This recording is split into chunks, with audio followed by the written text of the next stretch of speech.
23/7/1974 பாராளுமன்றத்தில் நடந்த கச்சத்தீவு பற்றிய விவாதத்தின் போது பேசிய போது இந்தியா கச்சத்தீவு பிரச்சனையை தமிழகத்தின் பிரச்சனை என்று கருதுவது தவறு.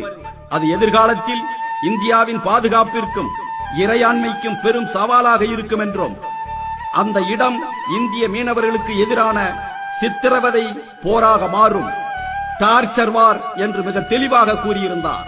அதே போன்று இன்று தமிழக மீனவர்கள் அனைவரும் உயிரை இழந்து கொண்டிருக்கிறார்கள். 22/7/1974 பாரத பிரதமர் திருமதி இந்திரா காந்தி அம்மையாருக்கு கச்சத்தீவு பிரச்சனை பற்றி விரிவான ஆய்விற்கு பின் இந்தியாவிற்கு சாதகமான ஆதாரங்களை எல்லாம் குறிப்பிட்டு 26/6/1974 ஒப்பந்தம் கண்டிப்பாக மறுபரிசீலனை செய்யப்பட வேண்டும் என்று வலியுறுத்தி இருந்தார். சமூகத்தின் சாபம். தலைவர் மிகவும் இளம் வயதிலேயே உடல்நலக் குறைவால் தனது 55வது வயதில் 6/9/1979 அன்று மரணமடைந்தார். அவருடைய உயிர் பிரிந்த உடல் சென்னையிலிருந்து அவர் உயிர் கொடுத்து உருவாக்கிய உசிலை பசும்பொன் தேவர் கல்லூரியில் நல்லடக்கம் செய்யப்பட்டது.